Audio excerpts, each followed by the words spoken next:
Oh, look outside the window right now. It is a beautiful day here in England. Wow. All I can say is it really feels like spring is in the air. The sun is out. There is a little bit of cloud over my head. But as you can see, things are starting to look rather nice here in the UK. I hope things are okay where you are as well. Yes, we are all here together again.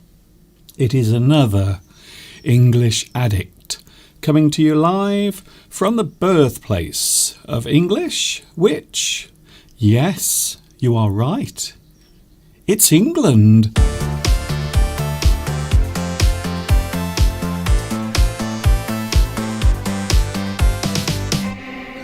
Oh.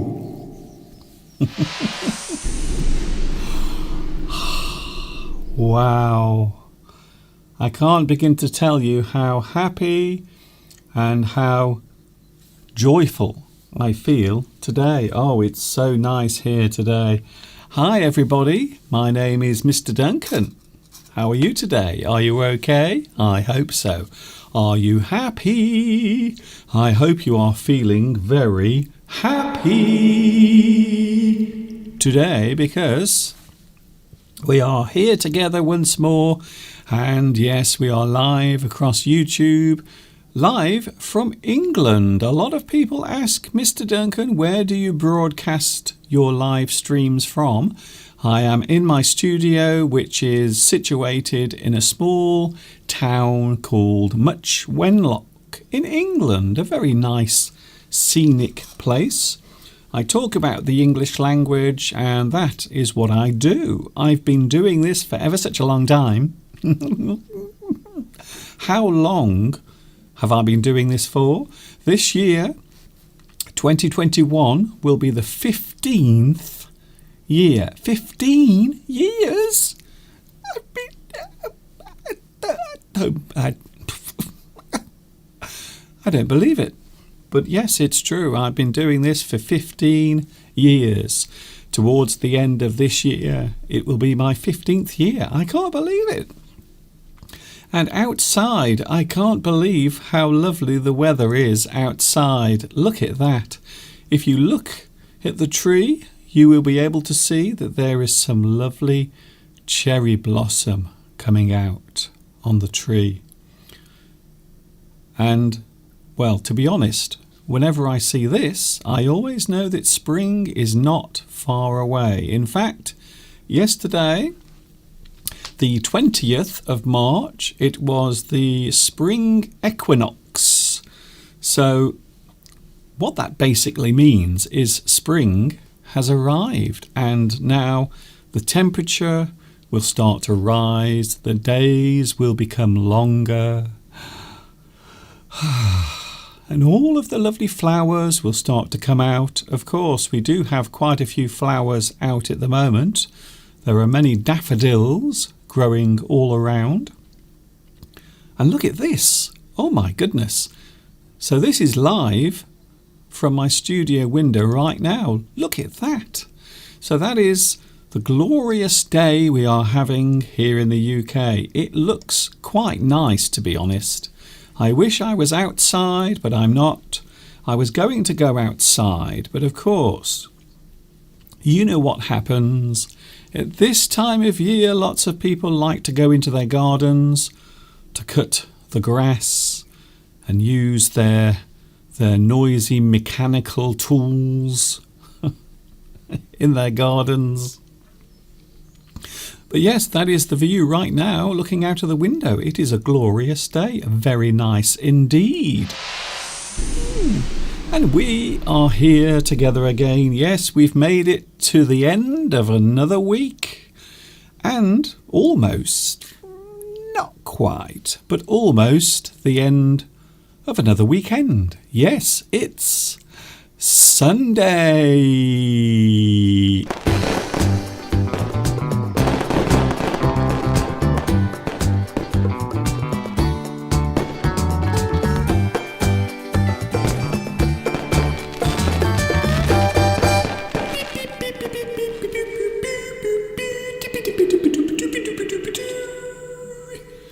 I have something new for you today. We have a new...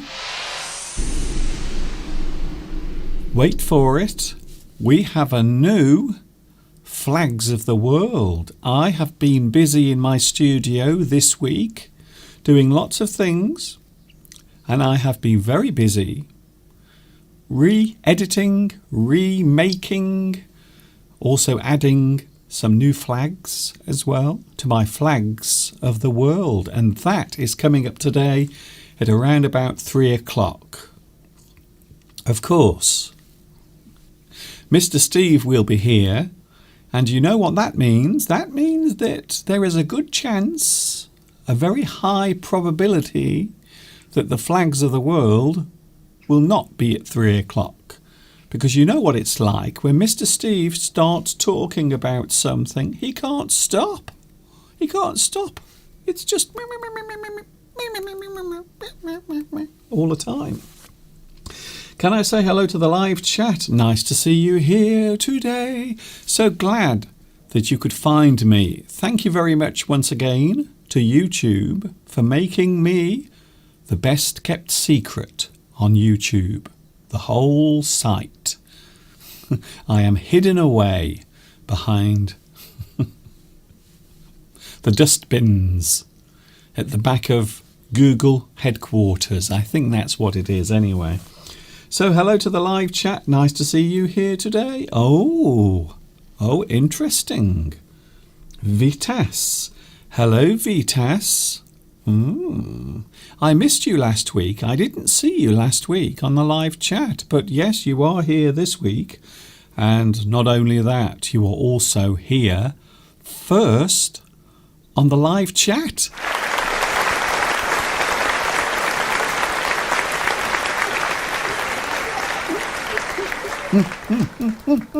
Very good. Congratulations, Vitas. Also, Mosen is here. We have Beatriz as well. Hello, Beatriz. We also have Blanca. Hello, Blanca. Nice to see you here as well. I think Blanca means white in some languages. Am I right or wrong? Blanca. Hello, also Intelligent. So good to be back again, Mr. Duncan. I have received some messages asking, Mr. Duncan, could you please, we beg you, could you please do more live streams during the week? Well, sadly, at the moment, I'm busy doing other things, including making my new full English lessons. So you may not realise I am actually producing and putting out new full English lessons. There is a new one every week, and there will be a new one next Wednesday and every Wednesday from now on until I tell you otherwise. So yes, there are some new full English lessons taking place for those who can't get enough of those new words and phrases, and it will be every week. There will be a new full English lesson. So I hope you're enjoying that, but that is the reason why I'm not live during the week, because I'm busy doing other things. Editing, filming. All of this takes a lot of effort and also time. And don't forget, I do all of this by myself. I don't have any production staff. I don't have anyone helping me. Yes, I know sometimes Mr. Steve helps me, but for most of the time, Mr. Steve is, well, he's more of a hindrance, to be honest. But don't tell him that. By the way, Steve was in the garden yesterday just to show how warm and lovely the weather has become here in England. Steve was outside yesterday doing something.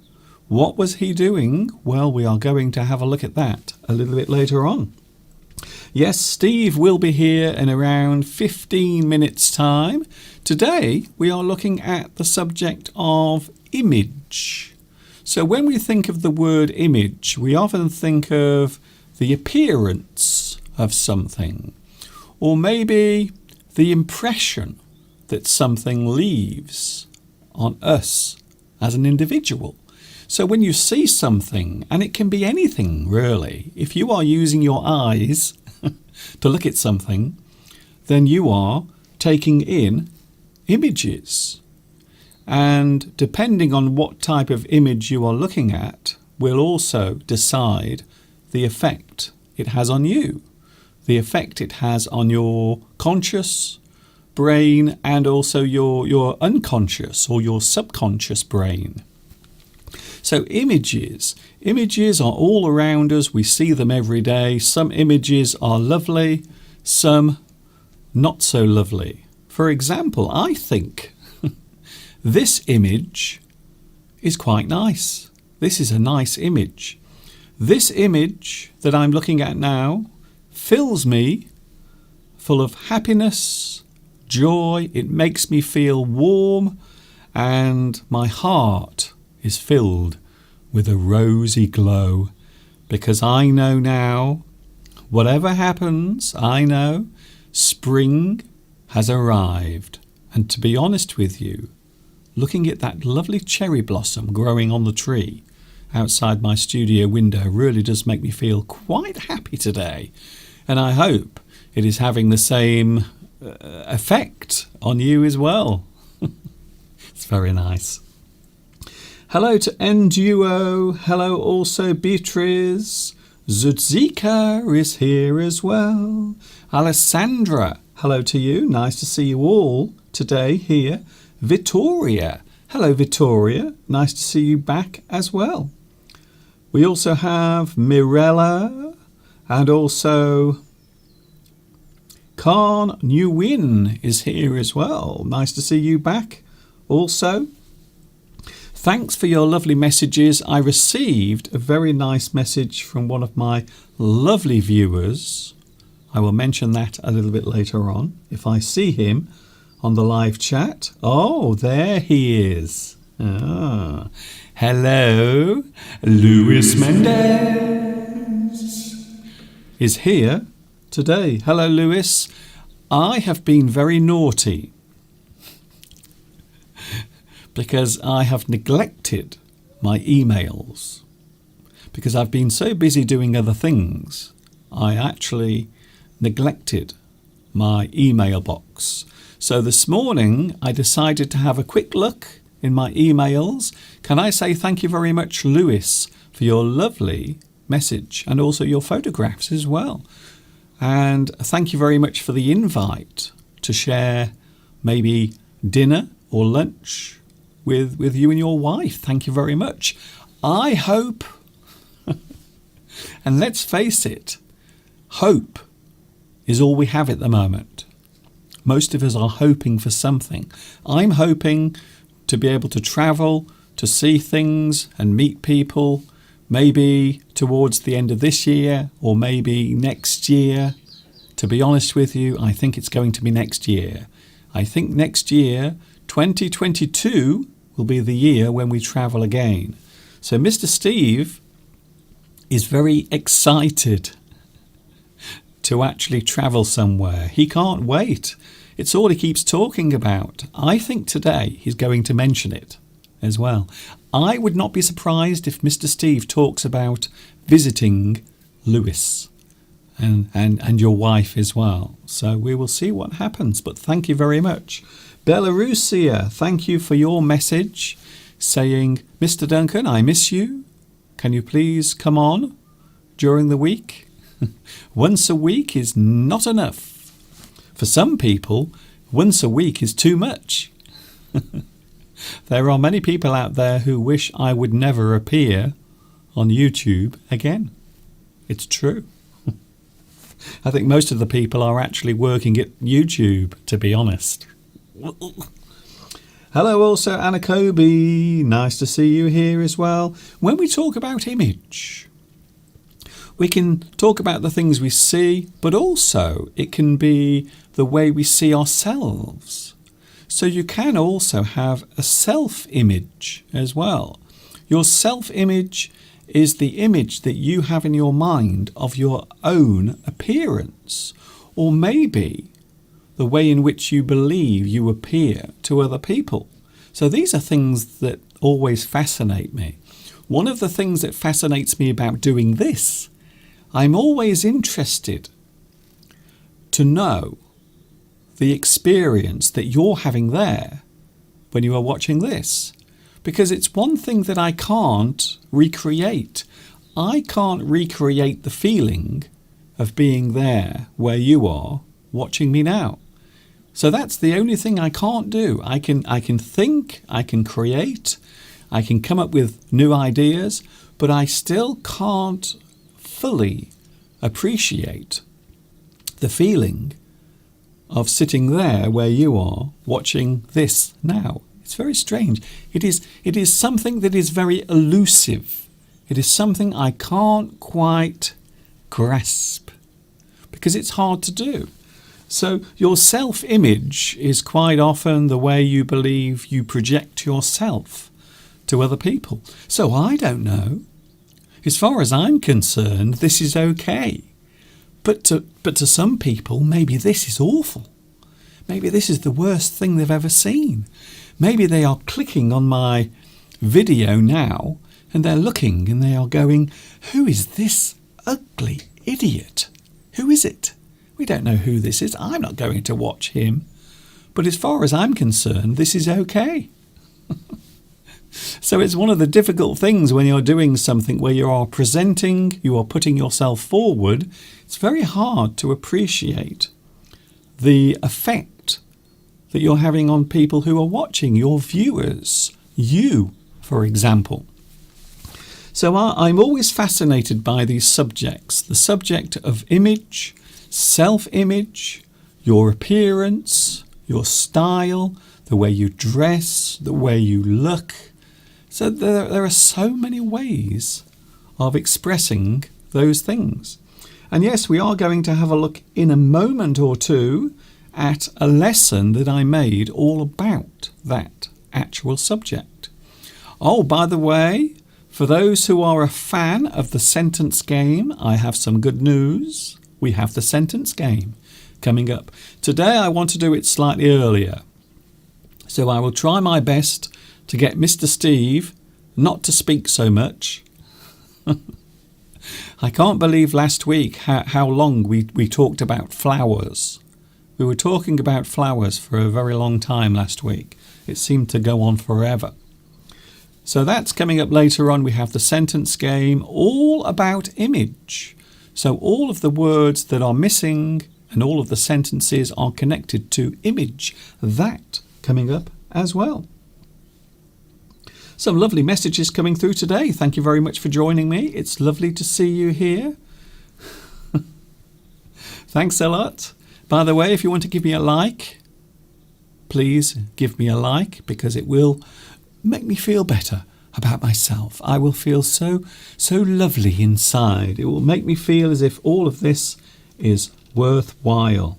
I can't wait to show you the new flags of the world. It's new. It's different. I've changed it. I can't wait. I can't wait to show you.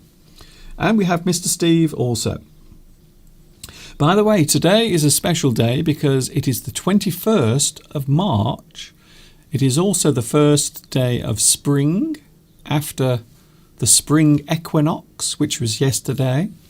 And also today is the day when everyone has to fill in, they have to send off their census. So at the moment we are having a census here in England and across the UK. So everyone has to answer a certain type of question or many questions about their lifestyle, their well-being, their age, who they live with, and all of the people living with the person filling in the form. So it's quite a complicated thing, but today is the day when everyone does it. So people always do it on a particular day, and that it's almost like taking a snapshot of the country.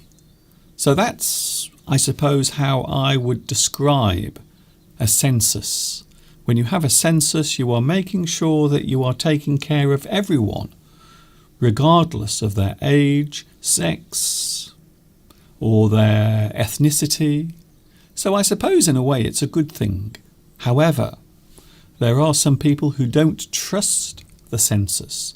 They believe that the information is being gathered and used in some other way. Ooh, I don't know what that means, but I think it's a good idea because it will make sure that everyone is taken care of equally. And if there are people who are not being looked after well, certainly of a particular age, especially round here where I live, there are many elderly people living in this area. So I suppose if you live in an area where many people are older, then the services that have to be provided might be different. So I think it is a good thing, to be honest. I really do. So today is Census Day in the UK. Mr. Steve will be here soon, but first we are going to take a look at one of my English lessons. This is a lesson that I made, I think it was 2012. 9 years ago. Wow. And you will see how young and handsome I used to be. So this lesson is all about image. It is an excerpt. The full lesson is available on my YouTube channel. And then after this, we have Mr. Steve. He will be right here live in the studio. Don't go away.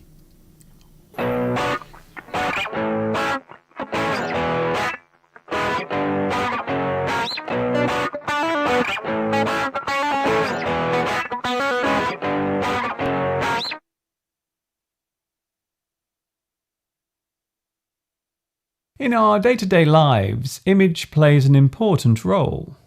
When we are out shopping for fresh food, we are constantly judging the image of what we are looking at. A red apple might look better than a green one. A tomato with its stalk and leaves attached may look fresher. The image of even the most simple thing can alter the way we see it. Of course, what is pleasing to one person may not be so to another. This is why offering more choice to shoppers is a common one. You can buy some fresh tomatoes or pick up some that have been put in a can.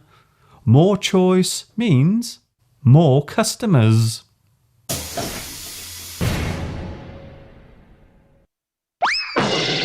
We often see image as being a real thing. The thing we look at has an image. It leaves an impression on us. But image can also exist in the mind. We can imagine anything. Your imagination allows you to run free, albeit in a dreamlike way. Creativity tends to come from this imaginary process, so the power of imagery is a forceful one, be it right in front of your eyes or up here in your mind.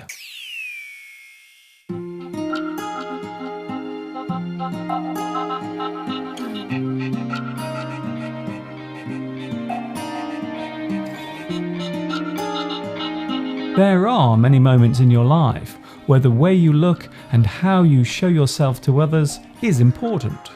For example, when you are attending job interviews while looking for work. You need to make sure that the image you are projecting is a positive one. There is a strong belief that first impressions are the most important ones. So it is crucial to make sure that the first impression you make on the person who could end up being your employer is a good one. A smart and tidy appearance can go a long way.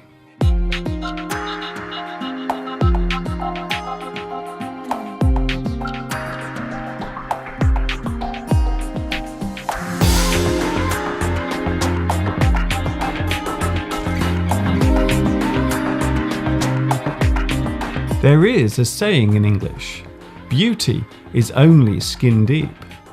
This means that the outward appearance of a person does not give a complete picture of what they are like.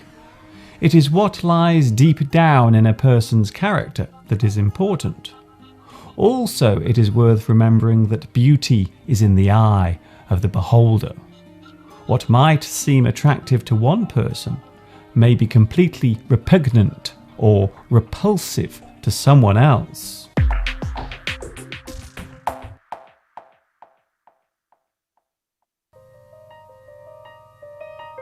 Take a look at these images. Do they affect you in any way?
Photographs and video playback allow us to relive moments from our lives and, in some cases, see things that will never happen again.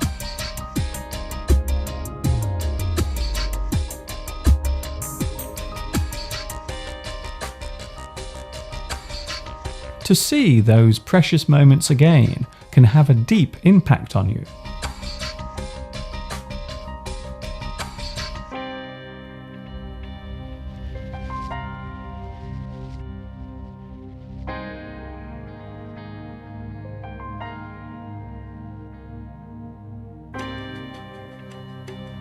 When you take a photo or a video clip, you are capturing a moment of time, so it can be cherished forever.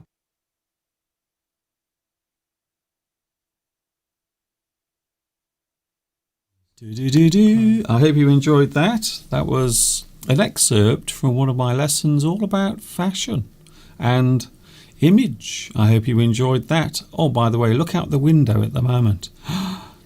The weather today is so nice. I can't believe how lovely the weather is. It really does feel as if spring is definitely in the air.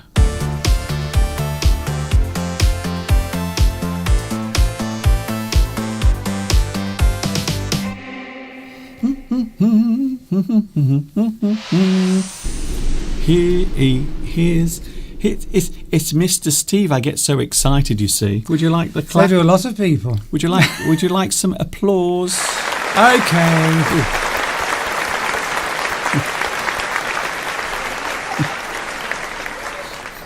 Hello, Mr. Duncan. Hello, Mr. Steve. Hello to everyone out there in the world wide web of Mr. Duncan's English.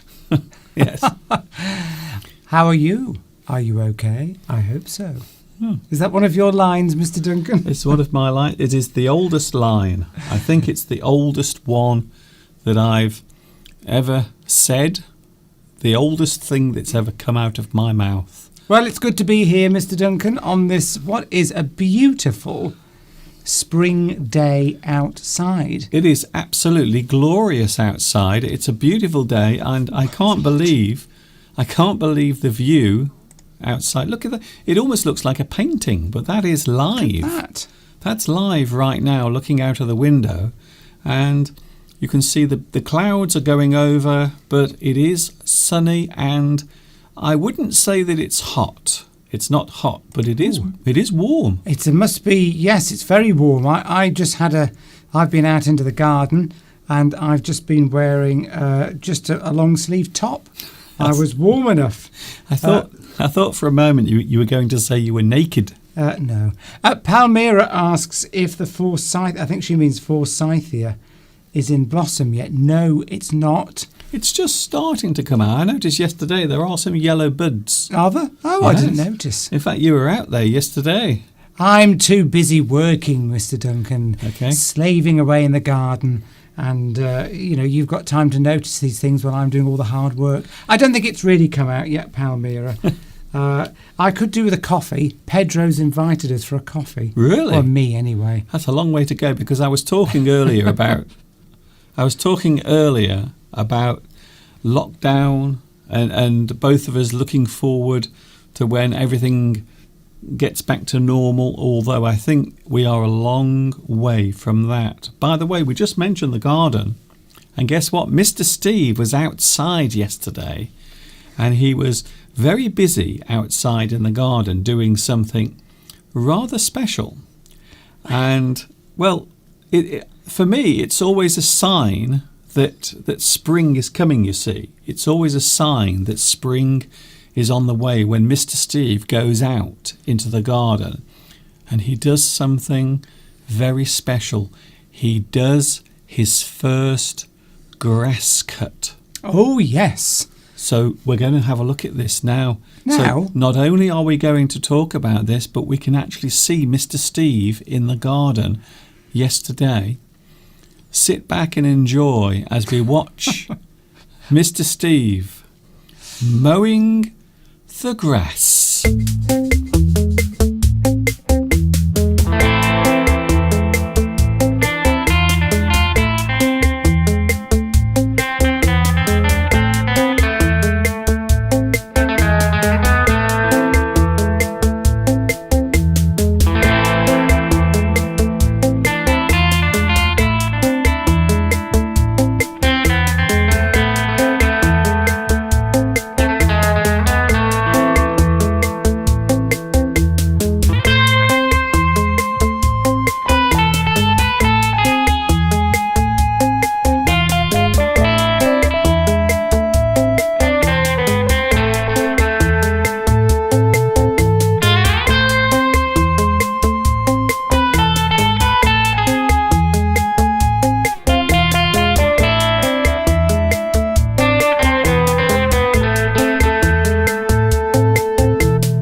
Mr. Duncan, I didn't know you were secretly filming me.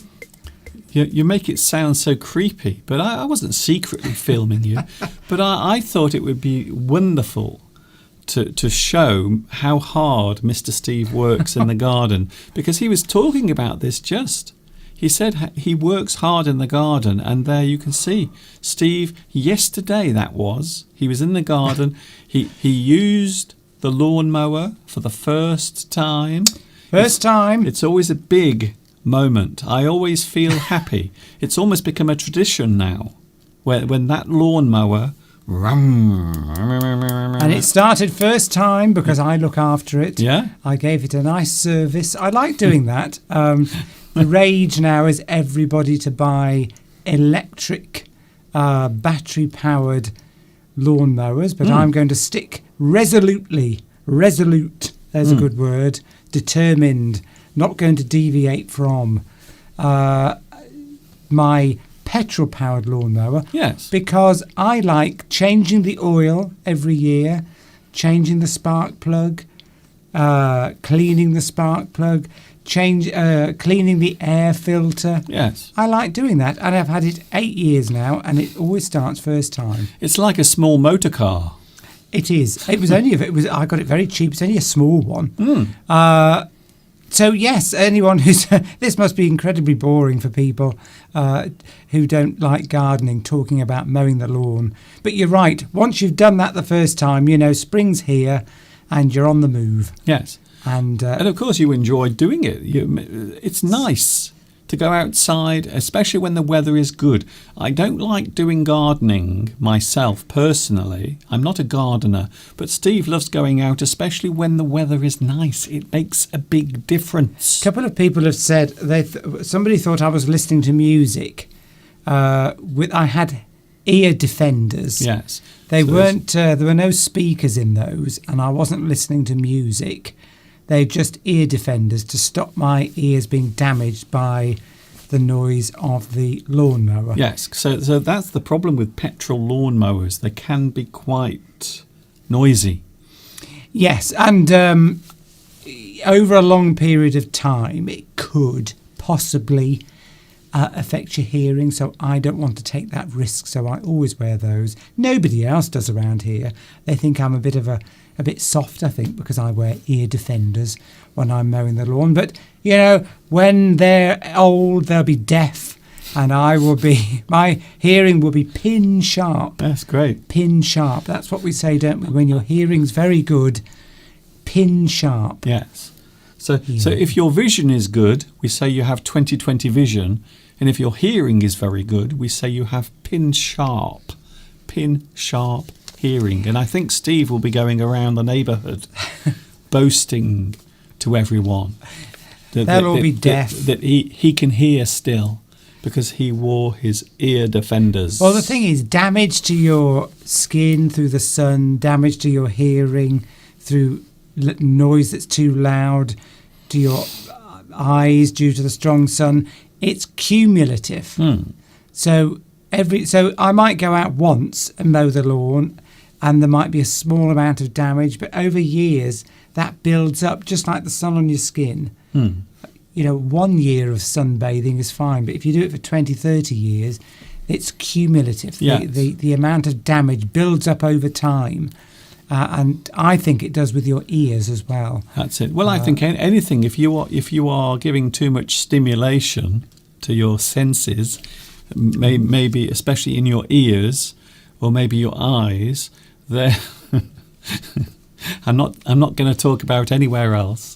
But yes, you can wear your body out if you give it too much pressure, or if you listen to loud music, or maybe watch your computer monitor for too many hours. And I've spent so many hours in nightclubs when I was young, Mr. Duncan, that I don't want to accumulate any more damage. Yes. Thomas is back. Thomas. From the Czech Republic. Oh, hello, Thomas. Hello and welcome back. Says that they've been off because of time out because of COVID.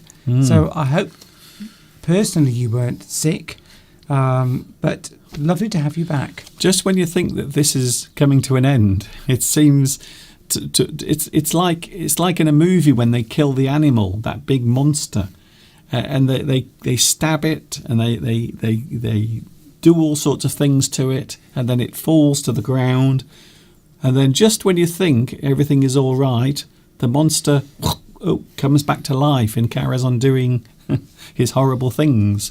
So it's a bit like that. And we are looking forward to being able to have our freedom again. I think we were talking about this earlier, weren't we?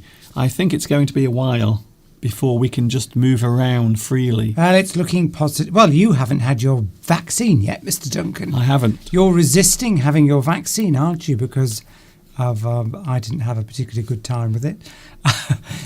So, as we've discussed already. So that's put Mr. Duncan off having his vaccine, which really it shouldn't, because if you don't have it, we won't be able to travel, and you won't be able to visit your mother in the nursing home. No. Because you'll have to prove, probably, that you've had the vaccine before we'll be able to do certain things. Well, my mother doesn't know who I am anymore. She doesn't recognise me, so I'm just this strange shape. Well, yeah, but you want to go and see her, don't you? Theodora has left us a lovely message from Greece saying, thank you for your lessons. Thank you. Positive vibes. Yes, thank you That's very much. nice to have. That's very There nice. isn't a plural, by Nice. the way. Ryan Bryan says, what's the plural of Miss and Mrs.? Well, there isn't really. No, if you have two people who are both married and they are female, you will just say wife. Mr. and Mrs. Wife. You don't have a group of unmarried women. Yeah, what we're going to say is wives. So what you'll normally say is wives. Yes. So if it's a woman who is married or two women together, we can say that they are wives. That doesn't mean they are married to each other, but they are both housewives who are married. So that's all it is actually stating in that description. And of course, two men, two husbands. So you might have two husbands having a drink in the pub, and they are having their last drink of beer before they go back home, and the wife is waiting at home.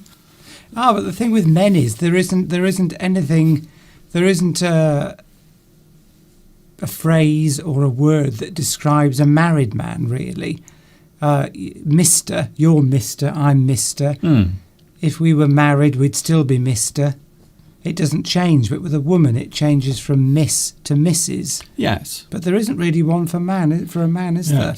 I mean, you can say bachelor for an unmarried man, but you don't normally, a man is normally always Mr. And a woman, if she's not married, is Miss. Yeah. Or she's Mrs. if she's married. Well, you normally quantify it by saying a married man. So a married man, a husband. So he is the person who is married. It can be to a woman. It can be to a man. It can be to a hedgehog, perhaps in some countries. Maybe that's legal now. The other thing is when a woman's married and she's called Mrs. and you put Mrs. on writing or envelopes or anything like that. As a title. As a title. That's the word I was looking for. If that woman's husband dies, she still remains Mrs. Yes. You don't revert back to Miss. You still say somebody is Mrs. afterwards. So an elderly woman, for example, and her name was Mrs. Smith, you couldn't actually tell whether her husband was still alive or not. All you know is that she was married, still is married, or was married at some point. Okay. So it's a little confused. That's quite an interesting question, Ryan. I am very confused. Thank you for that. But of course, my mother, when she divorced my dad, when my mum and dad got divorced, my mum actually kept my father's name. So she didn't have to. So sometimes when women are divorced, they will adopt or go back to their maiden name, which means the name that they were given at birth. Or they might become Miss again instead of Mrs. But yes, it's interesting. When I was a child, whenever I received a birthday card or something, it always said Master. Yeah. It's strange. So if you are a child and you receive a greeting, it might not happen nowadays. It might not happen anymore because it might be seen as old-fashioned, like an old fart. But yes, they used to Master Duncan. Until you'd come of age, which was 18. I think it's 18. Well, it used to be 21, but it's 18 now. Until you were classed as an adult, then you wouldn't be a man wouldn't be called Mr. Until he was 18. You'd be called Master. Yes. But that is old-fashioned. They would just put your name normally. Yes. Now you wouldn't see anybody called. It would be your surname. You wouldn't see Master Smith anymore. That's very old-fashioned. Or Master Duncan James. Yes, you wouldn't see that. What if your second name is Bates? That could get very interesting. That's probably why they stopped it.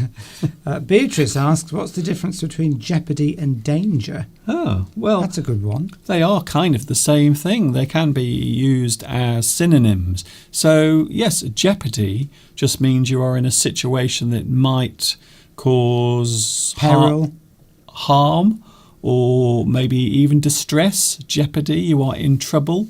You are facing a dilemma or a difficult situation that you have to get through. So, yes, jeopardy. Or what was the other word? Danger. Danger is the same thing. So danger is probably used more. I will be honest with you. So you're more likely to use the word danger instead of jeopardy.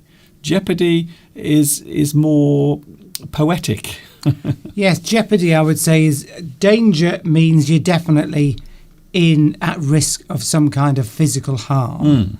If you're in danger, you're at risk of some kind of physical harm. If you're in jeopardy, I wouldn't necessarily say that meant you were in physical harm. It meant you're in some kind of peril or some kind of difficult situation. So, yes, the two can definitely be used as synonyms. Yes. But danger definitely means you're in danger of being hurt. Yes. You're in, where jeopardy could mean that, you could be in jeopardy of losing your job because you've done something bad at work. Yes. So you're in jeopardy of losing your job. You're not in physical danger, but you could lose your job. You're in a difficult situation, whereas danger is you're in a difficult situation that could lead to physical harm. Okay. Mavi, hello Mavi. Yes, you have spelt the word right, jeopardy. It's also a game show in the United States. It's a very interesting game show. Have you ever watched Jeopardy? It's very interesting. What they do, they give you the answers to questions and you have to guess what the question is.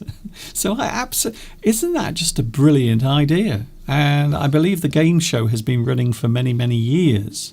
But Jeopardy, it's a brilliant idea. Sometimes a very simple idea can be really, really good. A little bit like the sentence game. I think the sentence game is a very, very good idea, and we will be playing that later on, Steve. Very busy on the live chat today, Mr. Duncan.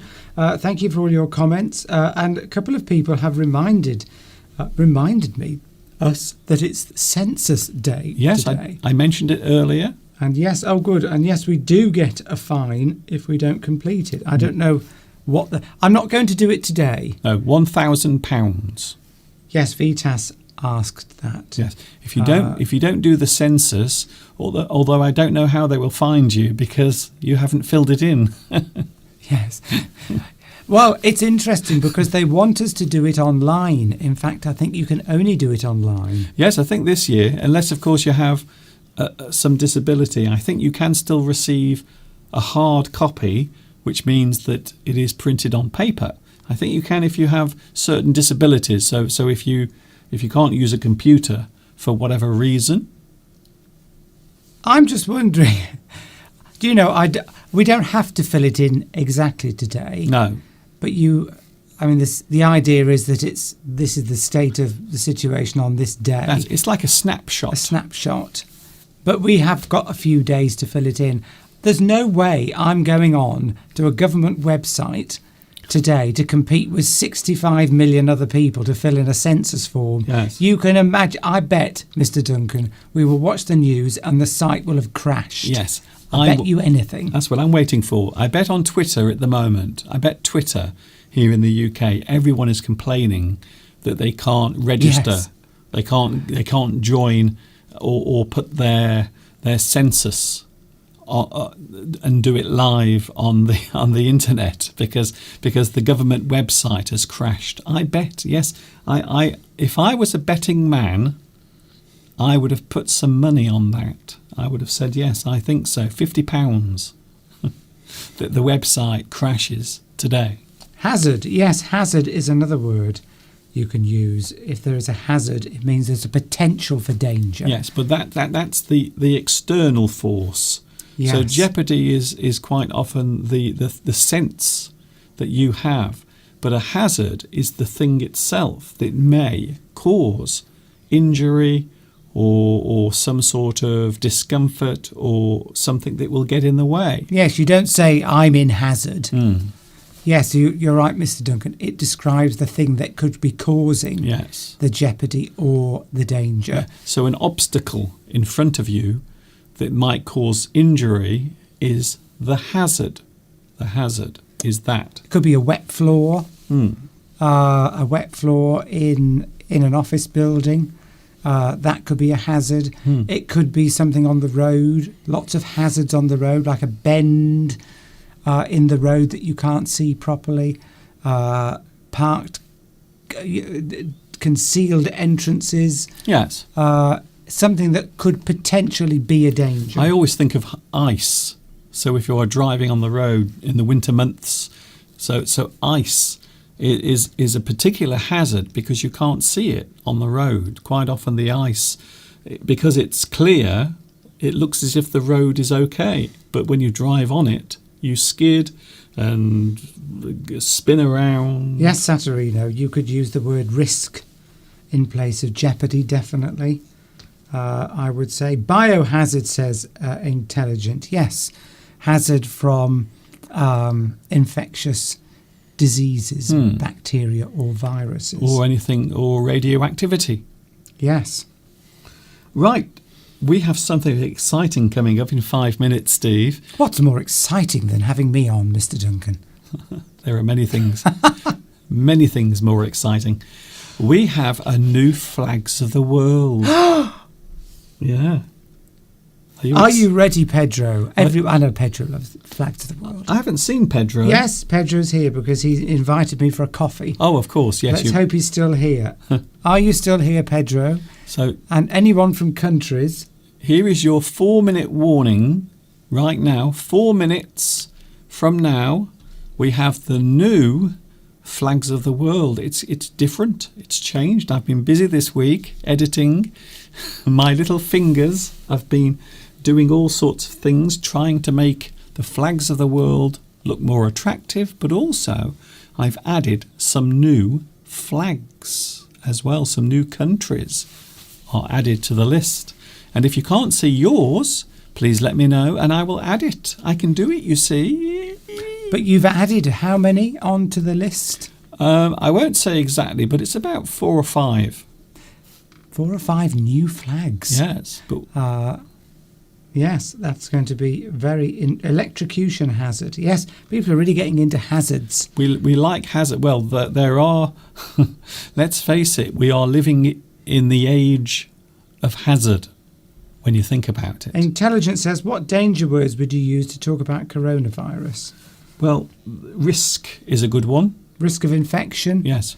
Pandemic? Yes. But the danger is risk. So quite often that's the word you would use to say that danger exists. Risk. Transmission. Yes. Of infection. Again, that's the movement. But yes, the actual. But I'm just saying, yeah. So when we're talking about the danger of something, quite often with infections or diseases, we use the word risk. Risk. So I suppose I'm thinking back now to the mid-1980s, when AIDS was a new thing. Risk was a word that was used a lot. So if you were doing something that was risky or had a high risk, you had a risk of becoming infected. So risk. So with diseases, anything that can be transmitted, Steve, I would say that the word risk is the one that's most commonly used. Yes, but then specifically with infectious diseases like coronavirus, you start to use words like pandemic, risk of pandemic, risk of epidemic, which is just a spread of infection in your country. Occupational hazard, says reinvented Tomek. Hello. Yes, occupational hazard. Yes, something that is a risk for you when you are at work. And that could be, if you were a nurse, an occupational hazard would be risk of catching coronavirus at the moment if you worked in a hospital. But if you work in, say you've got a manual job or you're a roofer, for example, then you work on roofs or you work in a factory where there's lots of mechanical equipment, then your occupational hazard could be the risk from being injured by machinery. Yes. I mean, my occupational hazard in my job is driving, because driving is, if you do a lot of miles every year, it becomes a significant risk to you. So I suppose computers. Working in front of computers all day, you've got a risk of having eye damage or back damage if you don't sit properly in your seat. Yes. So that's a good one. What about the damage caused by talking too much when I'm trying to have my Flags of the World? We are coming up. We are coming up to 3:00, Steve. Here it is. This is the moment that everyone on the planet, and that's 7 billion people. Wow, that's a lot of people. Count them all if you want, but it will take you a long time. It's 3:00, and it's time to reveal the new and improved flags of the world.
So there it was, our new flags of the world. Oh, what do you think about that, Steve? It's very good, Mr. Duncan. You've been working hard today, all week. While I've been working, slaving away in the garden and upstairs in my day-to-day job. Mm-hmm. It's nice to know you're not just watching random videos on YouTube. Yes. To amuse yourself. Although sometimes this can be very random. I think so. Well, what are we talking about today, Mr. Duncan? We have image. We have been talking about image. I mentioned it earlier. I was talking about the way we see the world around us. When we talk about image, it's actually a subject that encompasses everything. So everything that you see, everything that you see around you, people, places, nature, even when you can't see anything at all in the dark at night, there is still an image that comes to you. So those images can make you feel happy, sad, unhappy, scared, afraid. So image is everything. Also, I talked about self-image as well. So when we talk about self-image, that also can be something that we often think about when we are looking in the mirror, perhaps, how we see ourselves, what you see when you look in the mirror in the morning. I know sometimes when I look in the mirror in the morning, I don't feel too happy about what I see. Sometimes, have you ever done this, Steve? Have you ever stayed maybe in a hotel or at someone's house and they have a mirror in the house that makes you look either beautiful or incredibly ugly? if the lighting isn't right. Yes, it's interesting. Have you ever noticed that? Sometimes you go to a mirror, especially if you're staying somewhere, quite often in hotels, they often have very bright lights in the bathrooms of hotels. And sometimes when you turn the light on and go in there and look in the mirror, your face looks like you look like you've aged by about 20 years. Yes, it's because often the lights they have in hotels they're in the wrong place. You want lights coming directly at you that reflect back off your face when you're looking in a mirror. But normally in a hotel, they've got these ridiculous, annoying spotlights all over the place, which I hate anyway. That's another thing. And they create horrible shadows and make you look very ill. They're everywhere. If you go to a restaurant or a bar, quite often they have those small halogen lights that shine down on you. And they either blind you so you can't see anything for ages afterwards. You have spots before your eyes, or you are aware that your face is being completely distorted by the shadows. Yes, I don't like those little halogen lights that they put in. Lots of people have them in their houses, in their kitchen, and in their bathroom. Yes. And I think the problem is when you haven't got any hair,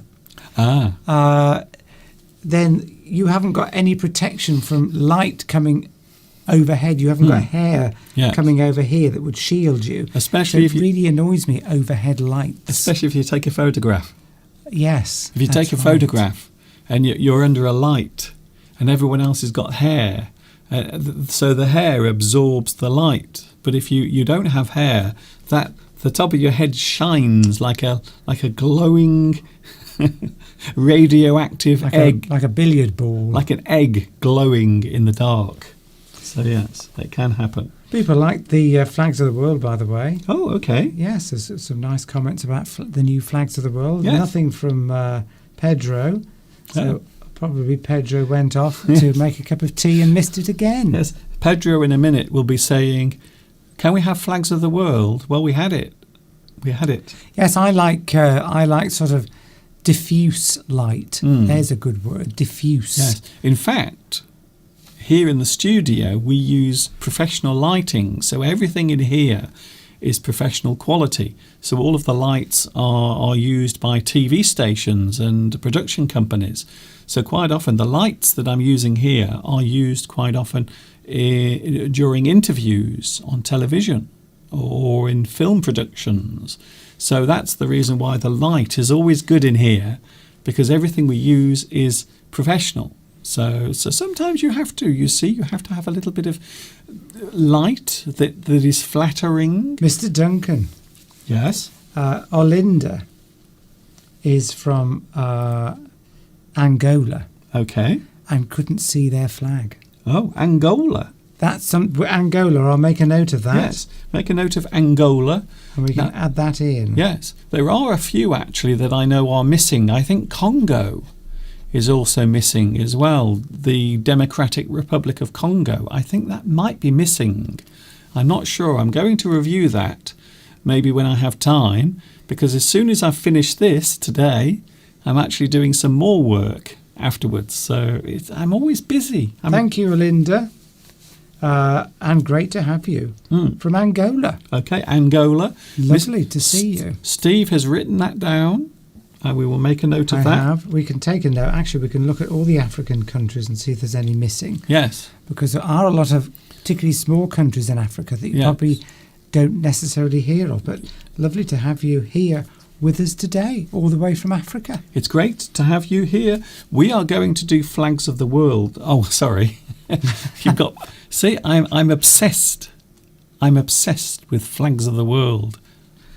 We are going to do the sentence game. Did we add Uzbekistan? Yes, it's there. We did. It was there. Uzbekistan is the one I added. Ghazal, it is there. Yes, that was the one that you've asked before. Yes, I added that. And that prompted you to redo Flags of the World. I also, because I'm very naughty, I also added the European Union flag.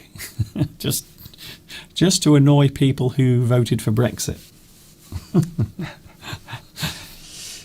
Yes, well, as you say, it is a genuine flag. And the other one I added was Burundi. Oh, right. I also added that.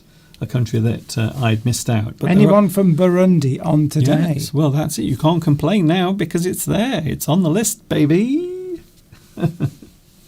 Yes, Alberto. Hello from Valencia. Well, I love to know where people are. It's so fascinating that you've got people from all over the world watching you. And, of course, the weather's very different in many countries. Taki Valor says it's 33 degrees Celsius at the moment. Wow. Which is obviously very hot. You must be having, I'm not sure whereabouts you are, but obviously you are closer to the equator than we are, I would say. So the temperature here is a little better than it was. So now the Earth is starting to tilt the other way. So instead of having all the cold weather, we will start to have warmer weather. So yesterday was the spring equinox. And now the days will get longer, warmer, sunnier, and everything will look rather nice. Even though today, look outside today. That is the view right now. So you can see right here in England, we are having some absolutely gorgeous weather. And I can't resist showing you the lovely cherry blossom coming out on the trees as well. In Japan, there is a huge festival for the cherry blossom tree. And around this time of year, right now, all of the beautiful cherry blossom has come out in Japan, and it is most impressive. I will be honest with you. It is amazing to look at. Yes, intelligent. It is wonderful to know that we have people watching, and for you also, that this is a big worldwide community brought together by English, and brought together by Mr. Duncan's stream, all sharing our different experiences, cultures, and everything that we have to offer, and it's wonderful. This is something I mentioned last week. We often hear about the bad side and the negativity surrounding the internet. But it does have a lot of positive uses as well. There are millions and millions of people right now on the internet doing great things for other people around them and for society and maybe even humanity. You see, so the internet might be bad. It might have some areas that are maybe damaging or harmful, but not all of it. Everything that exists can be harmful. It can cause some sort of harm. So anything, even, I don't know, even just if you go into the garden and get a piece of wood, you can pick up a piece of a tree. And that can either keep you warm in your house if you burn it, or you can hit someone over the head with it.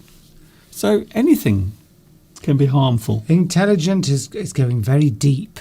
Ooh. Very deep and philosophical. I don't mind. Philosophical. Thinking about the world and our place in it, and how is it possible that I am me? Well, that's a very deep question. Yes. We won't go into that now, I don't think, but it's a very good question to ask, and something that probably we all ask of ourselves at some time or other. How come you and I here right now? How come we're not in a different country somewhere else? Well, this is it. Well, it's fate, isn't it? It's that fine chance, that small chance. What are the odds of existing? They are probably infinite. Well, yes. When you think about it, it's amazing. You think about it, the fact that everyone's here, is a result of. Let's not get too technical. But, sperm and egg. Okay. That exact combination had to happen at that exact moment. If you think about it, if a different sperm went into an egg, then a different one out of all the millions, then wouldn't exist, or something very, very different or slightly different. Yes, okay. It's incredible, actually. So yes, it depends on what your core beliefs are, but your core beliefs. Well, it depends on whether you believe in a soul and creation, or whether you believe, whether you don't have those kind of faiths. Some people do, some people don't. It depends on your perspective and what you brought up. You just go all the way around to explain something. But if you're religious, if you are, you'll have a different perspective. So some people have a scientific approach. Some people have a philosophical approach. I must be honest with you. I am probably a bit of both of those things, scientific and philosophy. So science and philosophy are two things that always fascinate me. That is probably, they are the two things that probably stay on my mind the most when I'm thinking about things in general, the world around. Why do some people do bad things? Why are some people evil?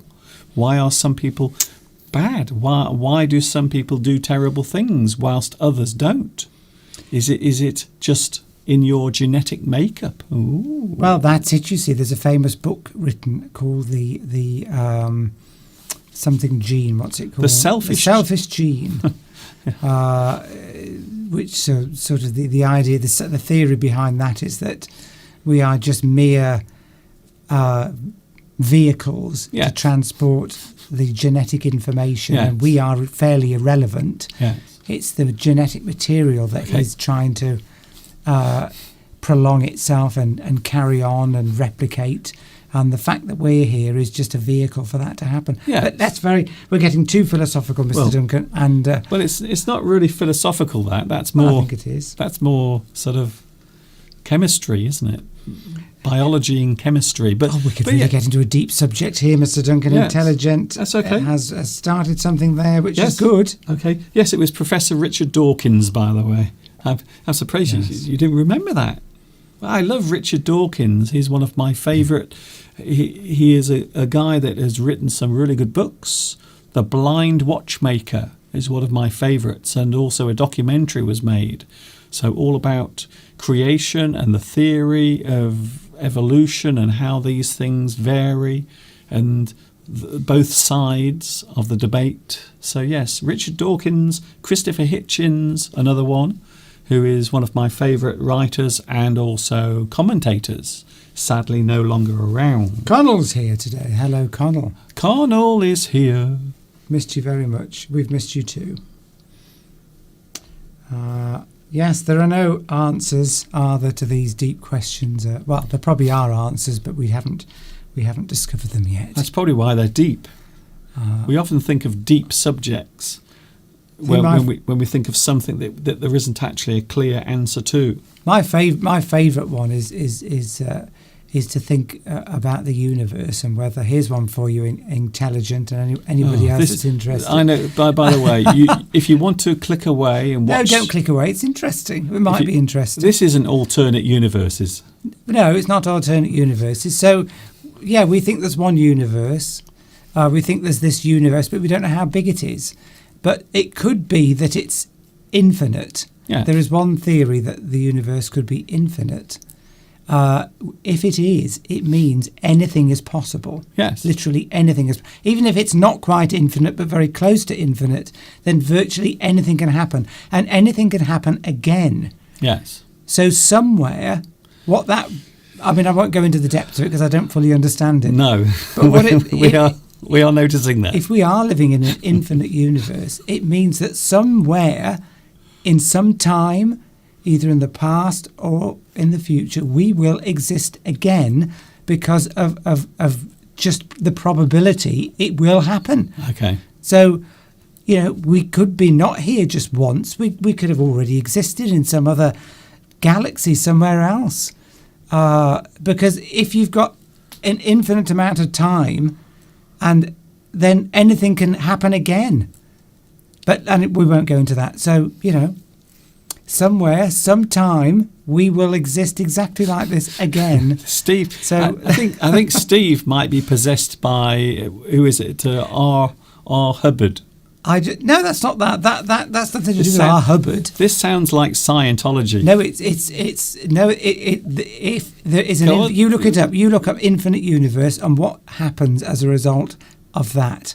And it means literally anything can happen, and anything that's already happened can happen exactly again. You've just literally in the same way. Okay, and over again. And a bit like the subject, Mr. Steve is repeating it over and over again. I think Mr. Steve is caught in an infinite universe loop. Yes. So in a moment, Steve, I've got to stop you. It's intelligence fault for posing all these philosophical questions. It's nobody's fault. I'm only joking. Okay. I didn't say you weren't. I want to take this water, and I've got some urge to just sort of splash it all over your equipment. See what happens.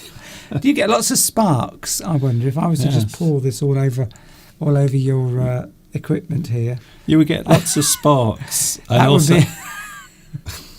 I know what you're going to say. And lots of bruises. Lots of bruises.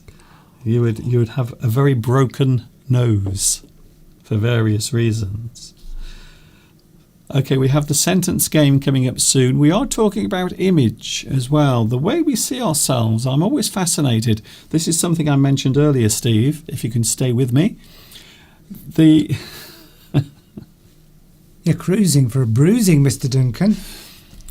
I'm always fascinated when I think of how we are viewed when people are watching this. So when you are watching this, that's the only thing that I can't quite understand or grasp, because that's someone else's feeling.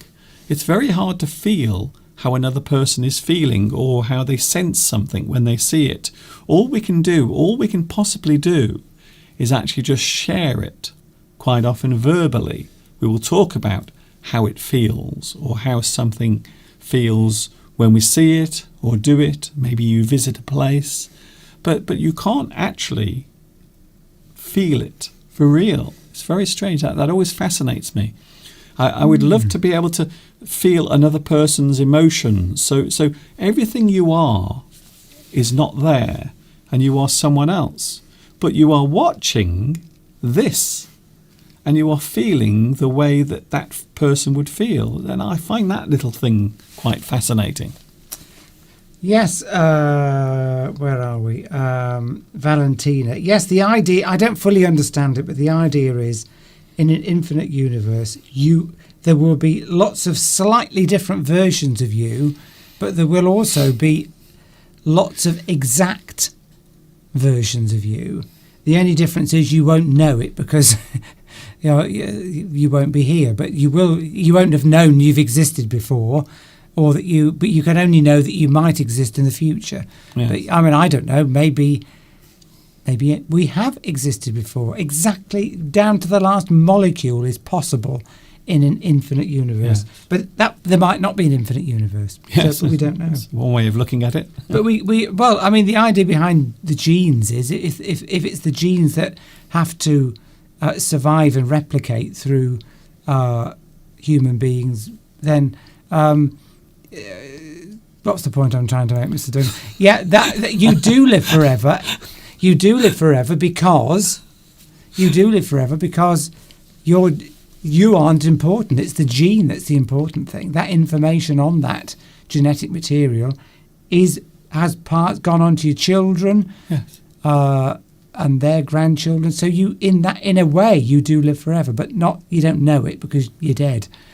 Yes. But your genes have gone on. There's a difference between the physicality and the conscience. So a person who is conscious is feeling, but chemicals don't feel. They're just things. They're like, it's like sending a letter to another person. So you are putting a letter in the post, and imagine your DNA and your genes are in that envelope, and you are just posting it somewhere else.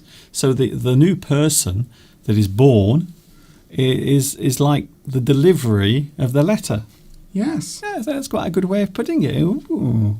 Connell says, yes, that's an idea that I've read about before, Connell, that everything you think about or wish to happen, sooner or later does happen. Because there is a theory that there's a sort of universal sort of somehow energy or intelligence in the universe, and that if you want something and you think about it enough, it will actually happen. Yeah. for whatever reason. Isn't that praying? That's a bit like praying, isn't it? Possibly. So are you saying that prayers work? Well, interestingly, people often say, "Oh, my prayer was answered," but they forget about the ones they did pray about that didn't come true. So it's a bit random. That's it. I prayed 1,000 times, and my 999 prayers were not answered, but my 1,000th prayer was. That's just random, probably. But that might have happened anyway. Well, that theory about anything you wish or think about will happen. I've got a feeling that could be to do with, or might be to do with the fact that if you really want something enough, then you will actually then set in motion things that will make that happen. So, for example, if I really want, as I do, and think about a lot, owning a Ford Mustang, then it could probably happen, because if I'm constantly thinking about it, I could set up a savings account for it. I could go and do a test drive. I could do lots of things which would result in that actually happening. I mean, if I wanted, I don't know, to get a different job somewhere, and I really wanted it enough, then I would probably do things like get my CV together, contact an agency, go onto LinkedIn, and then things would happen as a result of that. Because you're thinking about it, then you actually do things that set in place, in motion, events that could result in it happening. Yes. Not necessarily it just happening randomly, like a prayer, but you actually end up setting in motion events that make it happen. Well, that's different, though, isn't it? I think that's. Yes, I'm trying. Can I say something? No. Is that okay? Okay. But that's motivation. So you are getting yourself excited about doing something. Yes. Well, it's a bit like doing this, I suppose. It takes a lot of energy and effort. So I'm not praying for this. Oh, hello, please, can I have a live stream that I'm presenting every Sunday? Yeah, no, it doesn't happen. You have to do it. So when I wake up in the morning, I have to jump out of bed, and I don't want to. And I come downstairs and it's freezing cold in the studio, and I have to sit in front of my computer, and sometimes my brain doesn't work properly because I have to think of new ideas, and then it takes a very long time, and I feel like jumping out of the nearest window. But I have to carry on. So that motivation is always there, even when things are going completely wrong. So I wish it did come as easily as that. I really do. Hello, Sergio. I haven't seen Sergio for a while. It has been a very long time since. Welcome. Lots of people coming back today. Sergio says, I used to dislike facial hair, but then it grew on me. Yeah. I think that was a joke. So yes, with lots of people we haven't seen for a while. Where are flags of the world, says Pedro. Yes, okay, Steve. Pedro's joking because he knows he's missed it. Steve? 3:00, Pedro. And there was a new one. You've missed it. I don't think you have, really. I think that Pedro's joking. You know, when we're still on at 3:20 or 4:20, it'll be your fault. Image. Anyway, what's our image, do you think, Mr. Duncan? If you just let me... I'm trying to get to something. This is what happened last week. I have things planned, but I can't get in because of your existential sort of chatter. Here we go. Intelligence started all that. No, but... Okay, anyway. Are we going to argue? I don't know. Steve, would you like to see a photograph? This is a painting of you that has been sent in by Mura. Me? Yes, it's a painting of a picture of you. Mura? Yes. Would you like to see it? Yes. So here is Mr. Steve as painted by Mura. How delightful.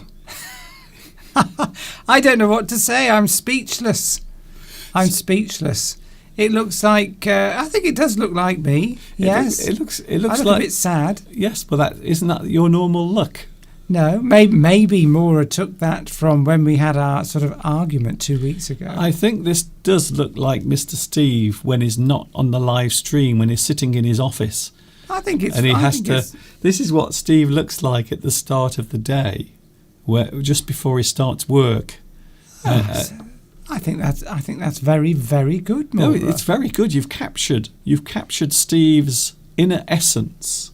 Sura says Sura. Who's done this? Did you say? Yes. Well, Mura. Well, Sura says I'm not Mura. I'm Sura. Sura. Sorry, did I say Mura? Sura. Sorry it? about. Yes, it's my fault. It's Sura, Mr. Duncan. It's all right. I have these things in my brain planned, you see, but when Steve starts talking, Thank you, Sura. it all disappears. It all vanishes. Sura and Mura. They're very close in terms of phonetically, aren't they? Well, yes. There's just one letter that's different. We do apologise. I apologise on behalf of Mr. Duncan. Sura, thank you very much.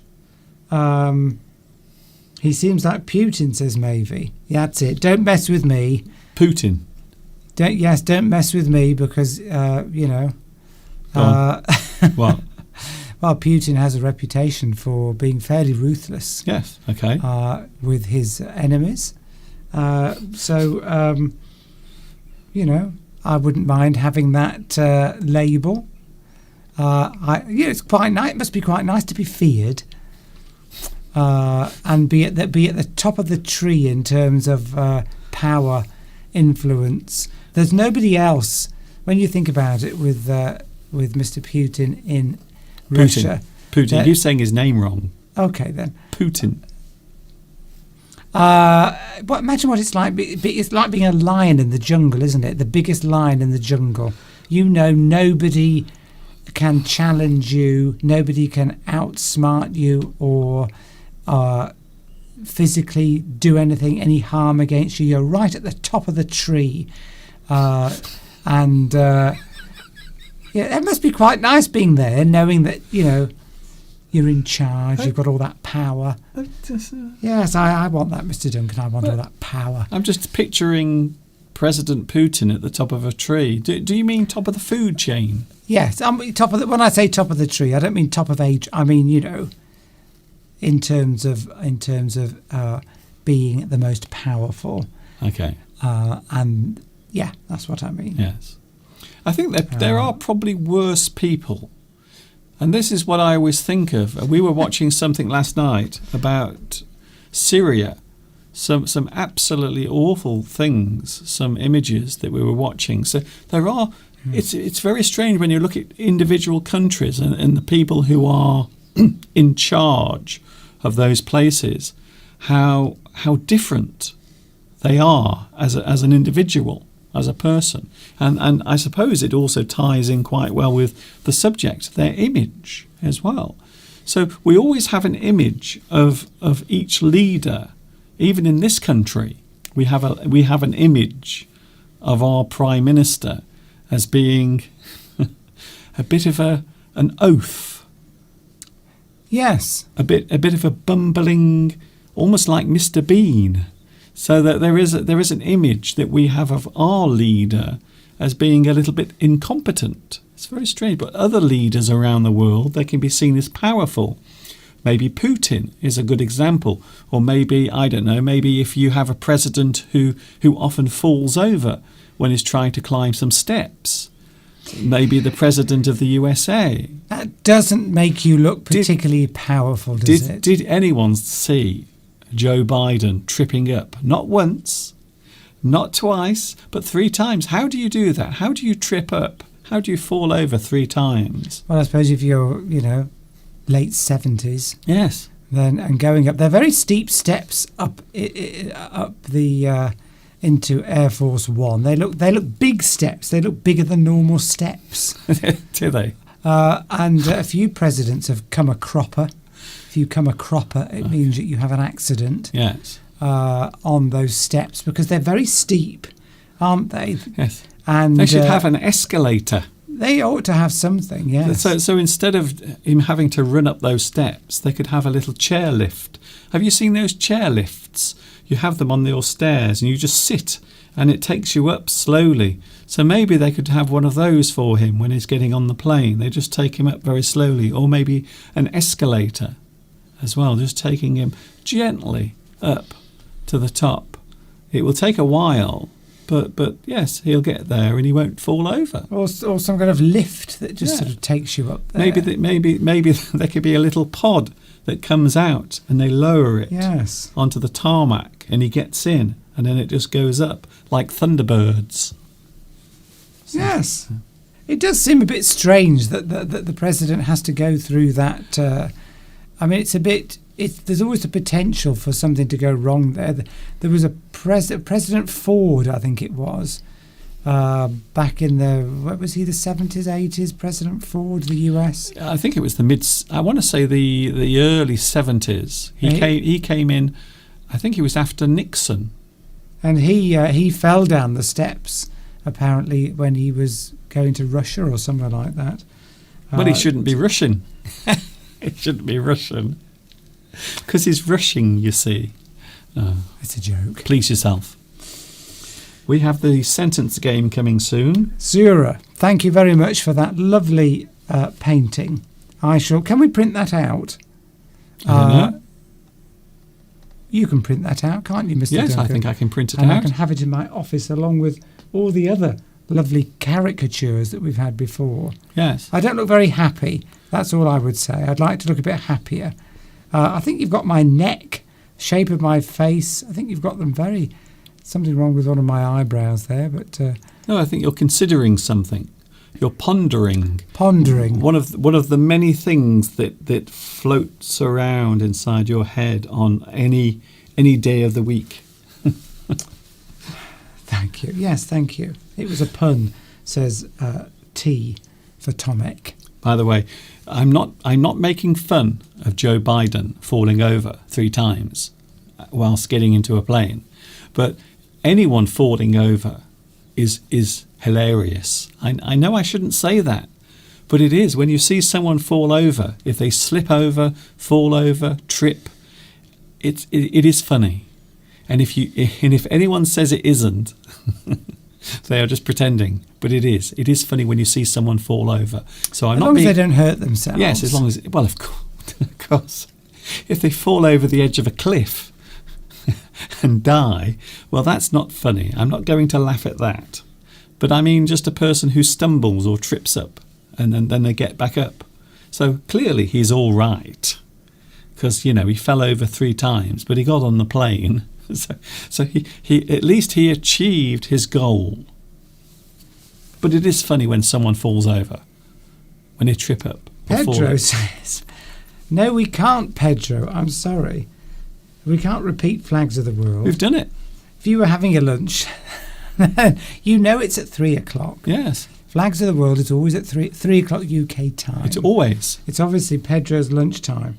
But you can obviously watch this again and see the brand new version of Flags of the World. It's amazing. It's in 3D as well. So I hope you've got your special glasses that I sent everyone. So everyone, you should have your special 3D glasses. And I hope you enjoyed the way those flags came out of the screen. It's almost like you could touch them.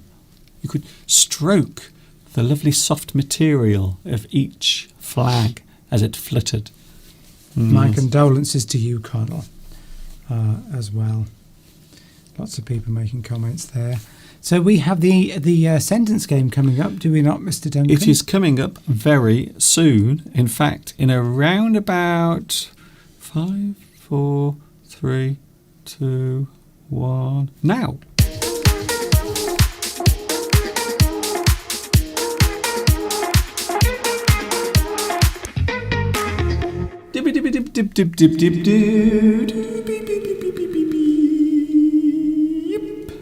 A lot of people like to play the sentence game. It is a good way to end the weekend.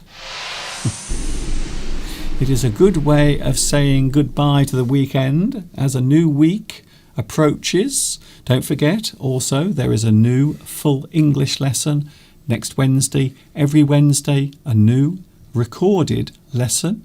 And for those who are wondering, because I will say it now, English Addict every Sunday from 2 p.m. UK time. So I will put that on the screen. It is there now. English Addict live every Sunday from 2 p.m.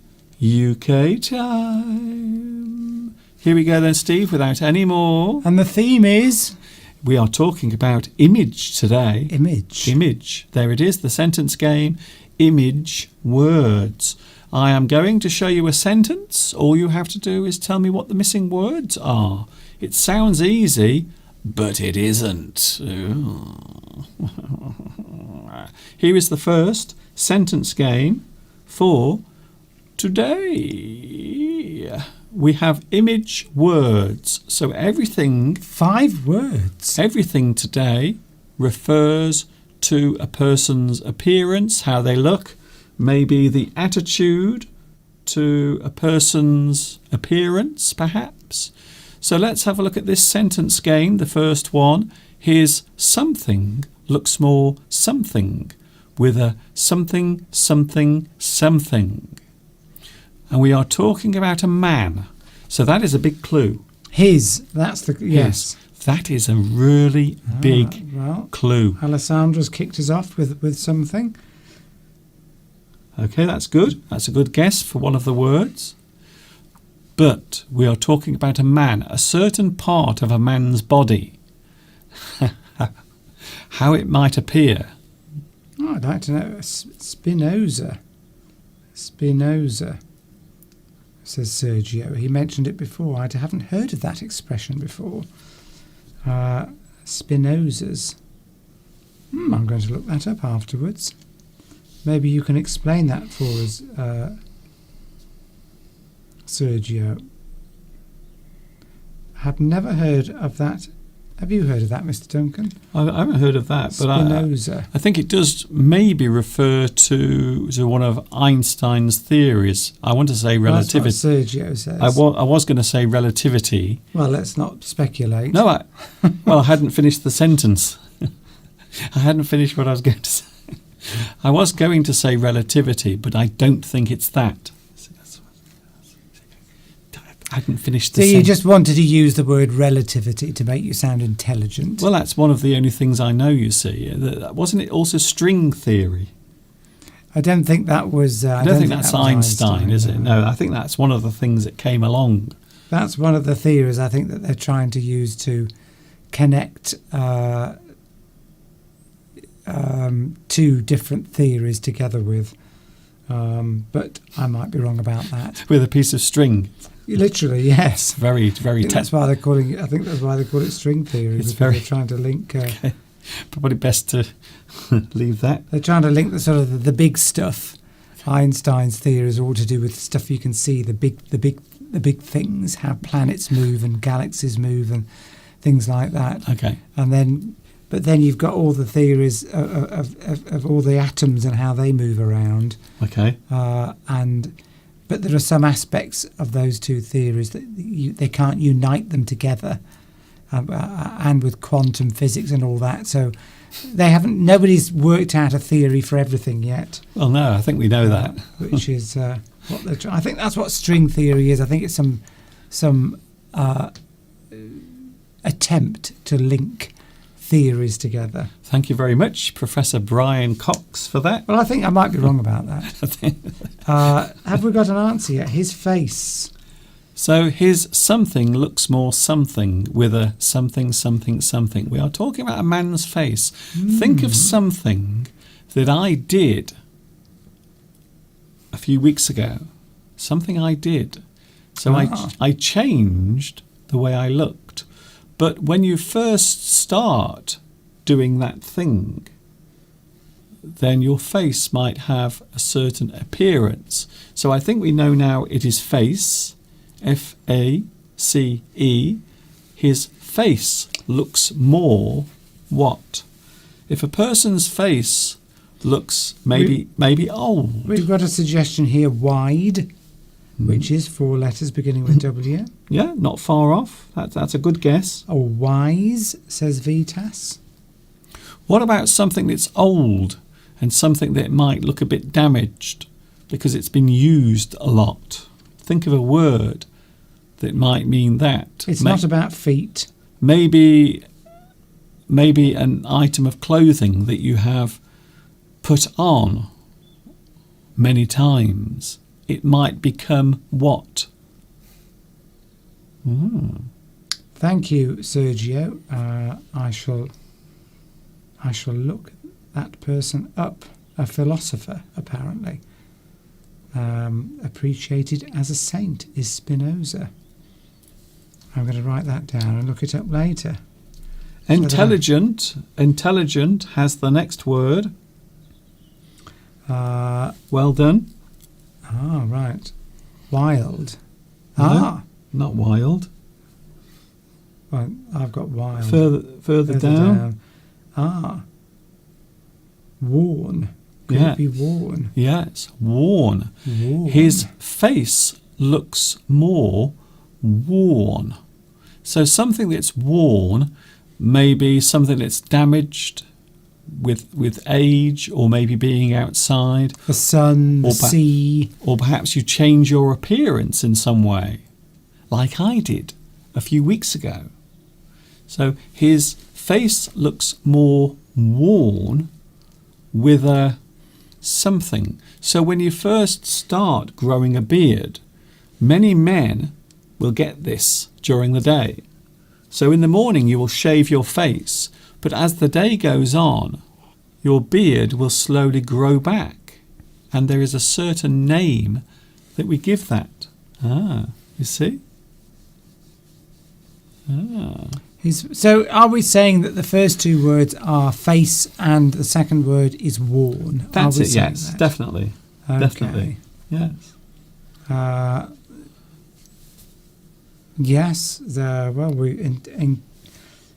intelligent has suggested one of the words could be stubble. You are in the right area, but this is a phrase that can be used to describe that type of appearance. So you know what it's like, Steve, during the day. As the day goes on, your beard will start to appear, and it will give you a certain appearance. And I know what it is. It has something to do with the time of the day. So, yes. What's wrong? I'm just questioning your use of the first two words to fit in with that last bit. But yes, so yeah, if a man shaves in the morning, later on in the day, what does he look like? And what? Yes. What was that for? Yeah, we've got it. Maya. Oh, I see. Maya Etta. Hello, Maya. Maya. Very well done there. Yes. But the person before, whose name I can't pronounce, unfortunately, was very close. Yes. So we had a couple of answers come through there. Maya, and before that, I'm not sure who it is because it is Cyrillic, and unfortunately, I can't read Cyrillic very well. Vitas, that's it, yes. So Vitas has joined everything together. So we had 3 good answers there, 3 very good answers. Shall we show the answer right now? I think so, or else we are going to run out of time. Come on, Mr. Cockerell, do your thing. Nice. Very well nice. done, everyone. A joint effort again. Yes, very good. And that's it. We all work together. You see, we are working together to come up with the answer. The answer is bing. And Steve doesn't think this is right. Well, his face looks more worn with a 5 o'clock shadow. I would have used a different word, but never mind. Well, we've used worn. You can use worn. A worn face is a face that looks maybe older, or maybe it looks as if it's been damaged in some way. So a person can look older, their face can also look worn. So we can describe someone's face as looking worn. And of course, the missing word, 5 o'clock shadow. A 5 o'clock shadow is the shadow that men get on their faces as the day goes on. and their beard starts to grow. Homer Simpson always has a 5 o'clock shadow. Homer Simpson has one, you see, all the time. Yes, it just refers to that, the colour, particularly if you're young and you've still got dark hair. Then when the beard starts to grow through it, from a distance, it looks like a shadow coming through. And they say 5 o'clock because that's about the time when it starts to grow back and becomes visible. That's it. As a kind of a shadow. But of course, I mean, I didn't shave this morning, but because my beard is obviously grey now, then I don't get that shadow appearance because it's blending in with the pale colour of my skin. That's it. And also the flattering lights as well. The flattering lights will also even out your skin, and so you can't really see it. If you've got very dark hair, a man, say black hair, and you've got a very strong beard, then the 5 o'clock shadow will be more pronounced in you when you're younger. So that is it. That is the phrase, a person with a 5 o'clock shadow. It can make your face look a little bit worn and old. Some people don't look good when their beard is starting to come through. We used to think that it looked like a person was untidy or maybe scruffy. But nowadays, of course, it's quite trendy. Some people like to have their 5 o'clock shadow or even stubble, which is when the beard starts to come through. Anyway, we've got to move on. You don't have to say just at 5 o'clock. You can use that to describe any man who say, hasn't bothered to shave. Yes, it. So you can, yeah. Oh, you've got a bit of a 5 o'clock shadow there. Yes, I can. The more virile you are and the more hormones you've got and the hairier you are, the more it will stand out. Nothing that women have to worry about. Well, not when they're young anyway. Okay. Steady, Steve. Here we go. Here's another one. Here is today's second sentence game. Oh, this is a little easier, I say. Image again. So yes, everything connected to image. You something, so something in that something. So this might be said to a woman, a lady. Maybe a lady is coming down the stairs and she is about to go to a party. Oh, wow. You something, so something in that something. Oh, intelligent I think has got it. Oh, okay. That was quick. That might be the quickest sentence game ever. The fact that you said woman, you see, I think gave it away. Yes, well, I have to give clues. Well, we've only just started. I know. Is that correct? Could be right. Yes. That's very good. Yes. Well. Mr. Bruno also got it as well. So, intelligent, Mr. Bruno, Beatrice, Sergio. Yes. Okay, thank you very much. And yes, once more we will have we have the answer coming up right now. I want to squeeze maybe one or two more before the end. Oh. Sura says has come up with an alternative which fits and is amusing. You look so elderly. That yes. I like if you were to say that, you would get a slap on the face. Yes. Okay, time's up. Good, that's a good one. Thank you, Sura, for your alternative. The answer is bing. You look so elegant in that new outfit. Elegant. Elegant. Quite often used to describe a woman who is graceful, feminine. You don't normally use it for a man. So a man doesn't normally look elegant. Although I think you can use it, but more often we will use it to describe a woman who is looking graceful, refined, feminine, coming down the stairs, very gracious, a beautiful dress.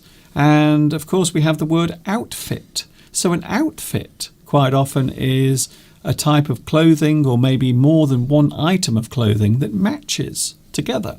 So things that go together well might be an outfit, a group, or a number of items of clothing that are worn and they all go together well. An outfit. Do you like my new outfit? Oh, very nice. You look so elderly in that new outfit. Thank you for that, Cyril. That's very funny. Elderly. Yes. Never say that to a woman unless you want your eyes scratching out. Yes, Inarki. We worked out last week that Mr. T is indeed Tomek. It is true. And he did admit it. Yes. Eventually. Eventually. Yes. Eventually he admitted that he is Mr. T. So we're going to squeeze another one in, are we, Mr. Duncan? I am going to push as hard as I can, and hopefully I will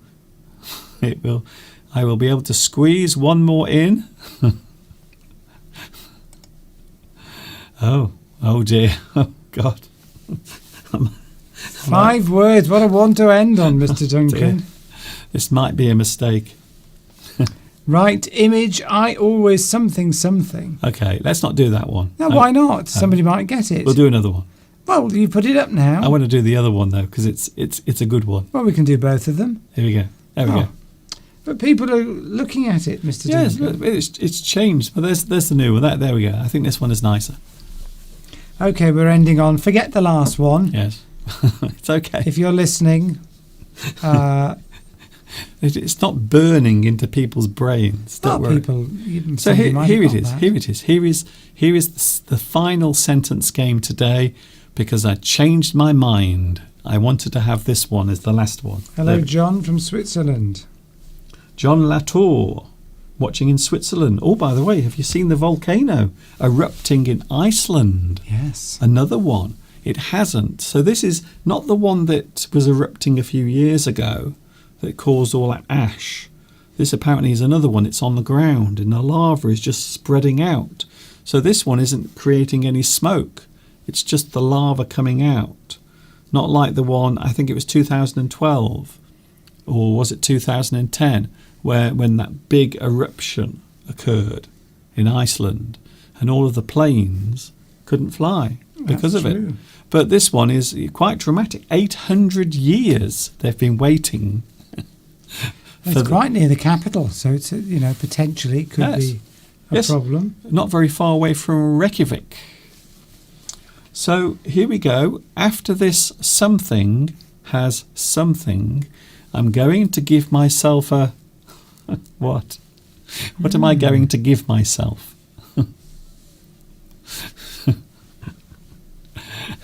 Well, we've got Zuzika has come up with a word there for the first one. Okay. Well, that would be very topical.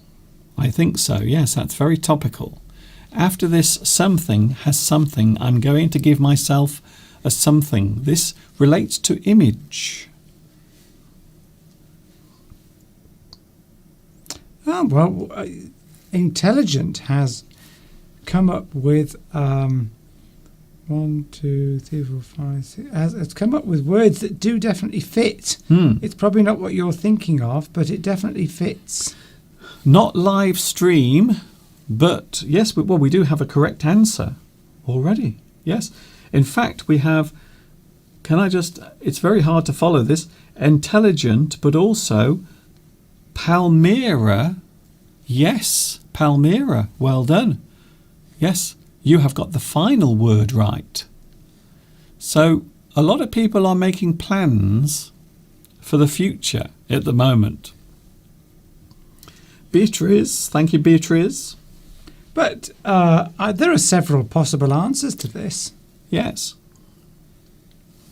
So I'm looking for a sentence that describes maybe something you are going to do in the future.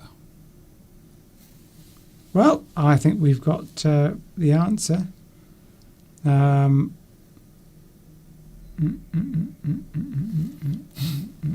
4 o'clock is approaching.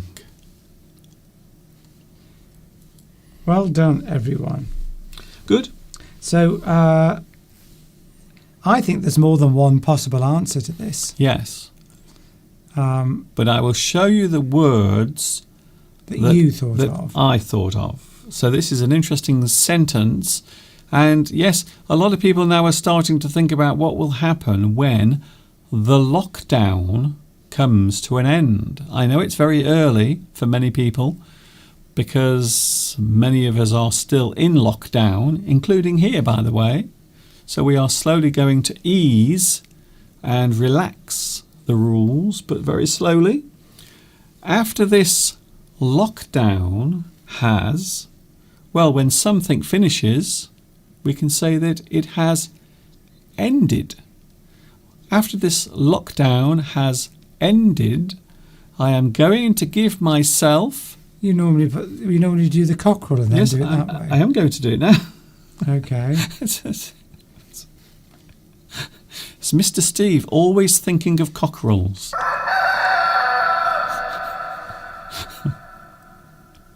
I could have phrased that in a very different way, but I didn't. The answer is... I can't believe how annoyed you were getting. Here we go. Ding! Yes, so After Tudzika... Go on then. Yeah, no? Tudzika was the first person to get locked down. Mm. And then Anna said lockdown and ended. Actually, it was Beatrice. Beatrice got locked down first. Did she? Yeah, much further back. Where's that? Can't see that. Oh. Can't see that, Mr. Duncan. I think you're wrong.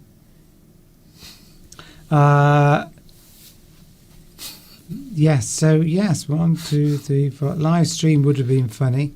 Yes. And makeover is the final word. Yes. After this lockdown has ended, I am going to give myself a makeover. So a person might decide to change their appearance. Maybe they want to try and make themselves look more beautiful. Maybe they will go off to a health spa, or maybe they will go to one of these professional makeup artists who can make you look lovely, like your sister does that. Steve's sister does all that. She does. She's a makeup artist and she can make everyone look beautiful. I think maybe one day she will have a go at Mr. Steve. She will try to make Mr. Steve look beautiful, but... Intelligent thinks that this is lethargy at the moment. After this lethargy has ended, I'm going to give myself a macaroon. Yeah, well, it is. So if you're feeling tired, yeah, lethargy is feeling tired, and then you're going to treat yourself with a macaroon, which is a sweet biscuit made from coconut. No, it's not coconut, isn't it? A macaroon is eggs. Is it coconut? Oh, I think it's what's that nut? Almonds? Yes, I think it's almonds. Macaroons, I think, are a sweet biscuit made with almond paste or crushed almonds. I think. I think you can have coconut as well. Anyway, Steve, we've got Macaroon. to go. Oh, it might be. You might be right there. Yeah, we've got to move on. Well done, everyone. But makeover. Do you remember when you gave me a makeover, Steve? Buzzword. Somebody said that was a buzzword, so they must be watching your latest lesson. Remember when I gave you a makeover? Yes, I do remember. So there I am. So this was the time, I think it's about 4 years ago, maybe 4 years. Wow, 3 or 4 years ago, Steve actually gave me a makeover. Live on the stream. This is I think this is 2017 maybe. Thank you, Vitas, has given us a nice explanation of the word makeover. So you make a change, you change the appearance of something, you try to make it look better. And there you can see Mr. Steve gave me a makeover. I'm not sure if that is an improvement. In fact, judging by Mr. Steve's face, it looks as if maybe it wasn't. And that's it.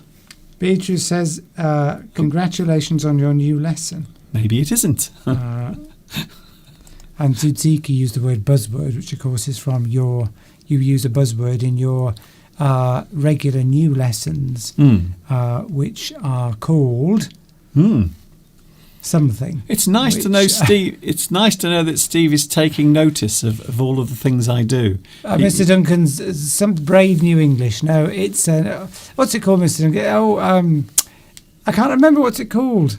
Tell us, Mr. Duncan. Advertise your new lessons. Full English. I've got it. Yes, because it was on the screen. My new full English lesson is available.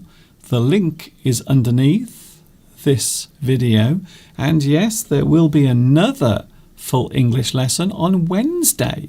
So every week there will be a new full English lesson every single week.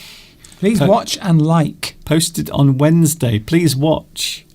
Please like as well. It's very important because that's how Mr. Duncan's lessons will get spread through the internet. Yes. Is if you like it. Yes. Well, YouTube. Pedro used to tell people to smash the like button. Yes.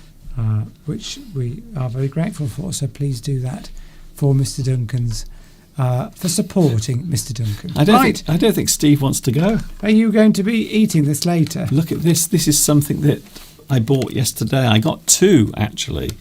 Does anyone have these in their country? Terry's chocolate orange. I think this might be one of the nicest chocolate flavours.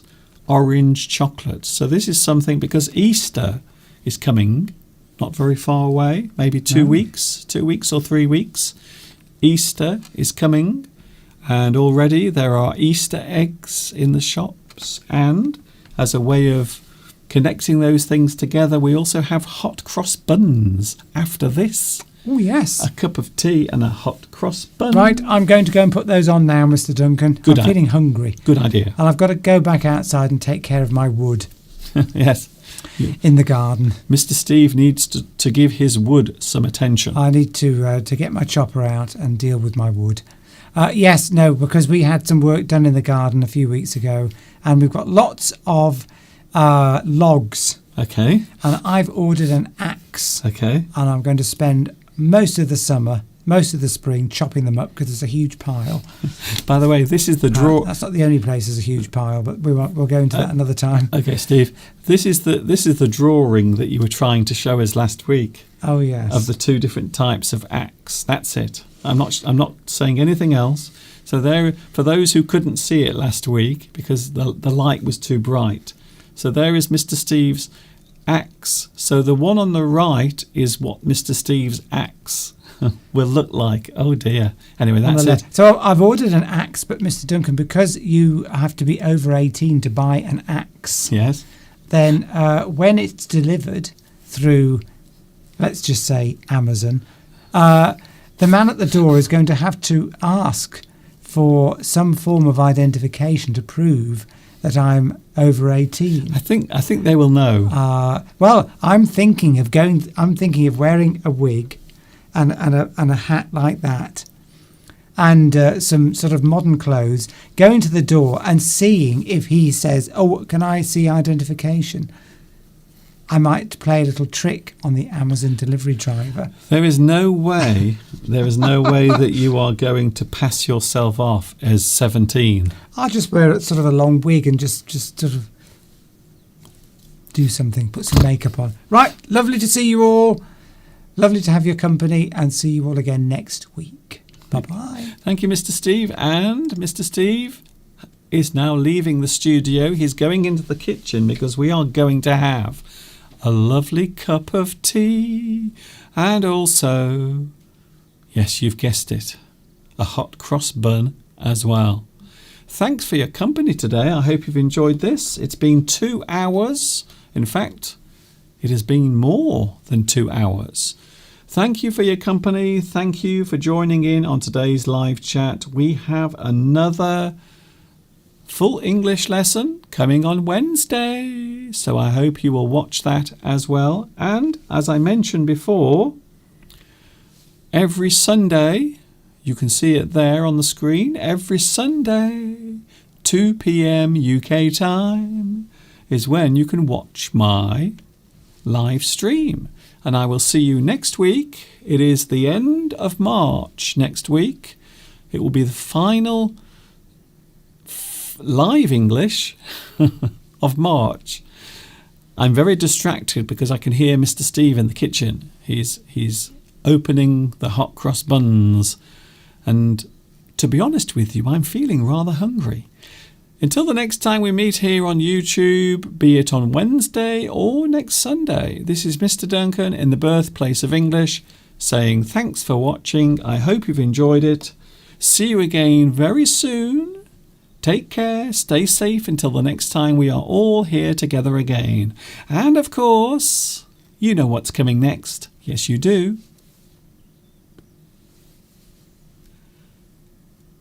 Ta-ta for now.